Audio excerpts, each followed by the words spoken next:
À l'époque, si tu voulais créer un business, c'était principalement le levier du capital et le levier humain.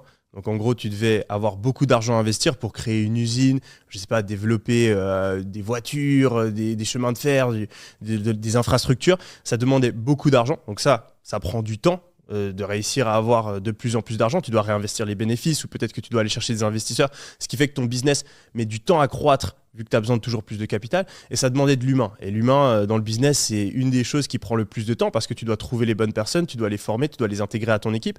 Donc en fait, si il y a 40 ans, tu voulais lancer un business, imaginons un business de, je sais pas, une usine de voitures, c'est impossible de réussir en moins de 20, 30 ans à faire des sommes qui sont importantes. Alors qu'aujourd'hui, on a deux nouveaux leviers qui sont arrivés, le média et le code. Et ces leviers-là, ils permettent aussi d'aller chercher des chiffres d'affaires très importants, mais beaucoup plus rapidement. Si demain, par exemple, cette vidéo, on l'a créée, elle peut faire 10 vues, comme elle peut faire 1 million de vues, ça ne dépend en aucun cas du temps ou de l'humain. C'est juste du code, donc c'est du média, donc ça se distribue à l'infini. Même chose avec les logiciels, c'est du code. Que tu aies un utilisateur ou que tu en aies 100 000, ça ne change pas énormément dans la création et le développement de ton business.